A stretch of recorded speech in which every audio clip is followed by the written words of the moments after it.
Hello, boys and girls. It's Mrs. Smith with your next lesson. I hope you all got my mail. You should have gotten a green envelope with some paperwork, your usernames and passwords, a couple extra assignments that you can complete, as well as something that looks like this. Each of you got one that might have a different quote, but I'm going to talk about this journal in just a moment, and we are going to be using it for our lesson this week. A few things that I'm going to talk about in this video is using correct pronouns. I am going to review the story Fleeing Katrina, which you already read. And we are going to talk about a journal that you will be creating. I made my journal on big paper. You're going to be making it in this. I just did it like this so that you could see it and how it looks. And finally, we are going to talk about author's viewpoint and academic vocabulary that you need to be using for this week's lesson. Okay, so we're going to start with using correct pronouns. We have I, you, we, he, she, it, and they. Okay, so my first example is I. When you talk about yourself, I am a teacher. I am also a mom. So you can see Brian Jr. coming into the video for a second. He wants to go into his playroom. You, okay? When you're talking about one or more person, do you have siblings at home? Okay, I have two brothers, so that is something you would use to talk about someone else. We, when you're talking about another person and yourself. So if I'm talking about myself and Brian Jr., I would say we. We are in the playroom right now. We are the playroom. And you can hear him talking in the background. Okay. He, she, and it, and they. Okay. He would be for a boy. She would be for a girl. And it would be for a place or a thing. Okay. They would be talking about more than one person, place, or thing. And that does not include you. Okay. My example is Brian likes cookies. He, because Brian is a boy, I'm going to use the correct pronoun he, eats them for dessert. Okay, I don't want to say Brian eats cookies, Brian eats them for dessert. I want to mix up my sentences, so you're going to use a pronoun. Okay, you in Office 365 Teams will have several examples for you to look at, as well as several questions that I want you to answer, which I will take for a grade.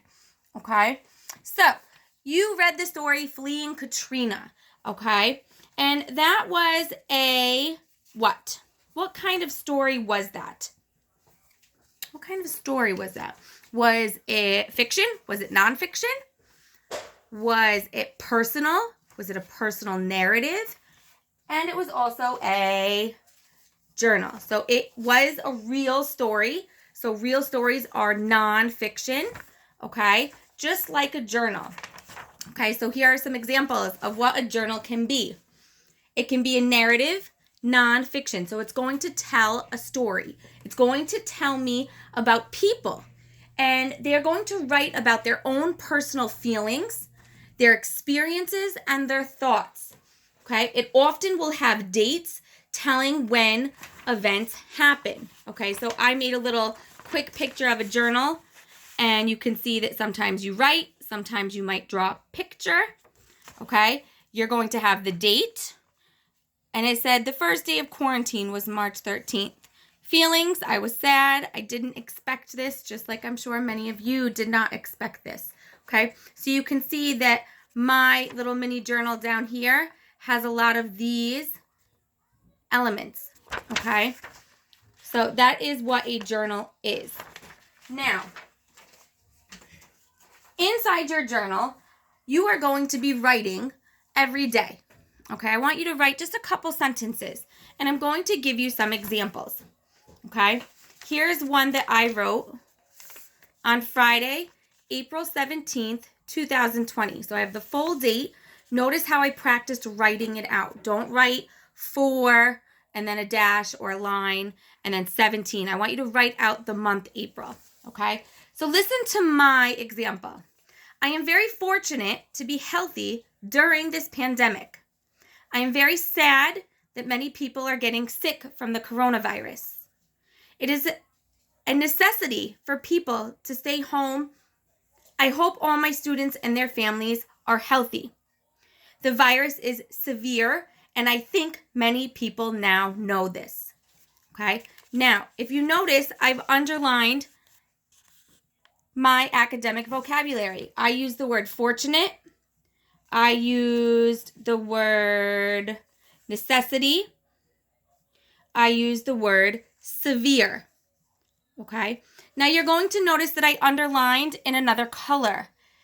And those are other key points that you would take for a journal. Okay? So people write personal experiences, feelings, and thoughts. Some of my thoughts were, I think, I hope, and then we have a feeling. I am very sad. So those are many options you can do when you're writing your own personal journals at home. Okay? Words to look for. Okay? Words to look for. I thought, I feel are some examples that you might use.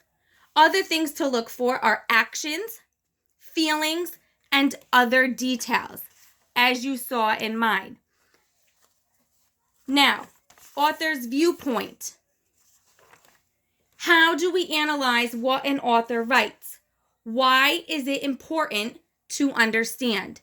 These are some of the questions that you should be able to answer when you are done with this lesson. You are going to go on Office 365 Teams. I am going to upload pictures of each of these pages so they are there to help you. You can also listen to the video again. Your vocab words for this unit are fortunate, future, necessity. You can also change it to necessary because it's a similar meaning. You can also change the tense, severe, untouched. Okay? If you need to change the tense so that it matches your journal writing, that's great. Where is your journal writing going? In the journals I sent you, okay? I sent everyone a journal. Please make sure you use it, and you also put your date in the beginning. Okay, Brian. Can you say goodbye to the camera? Can you say goodbye to my students? Bye. Bye, Kara. Say bye, Mrs. Smith students. Bye, Mrs. See you later. See you later. Have a great day, guys.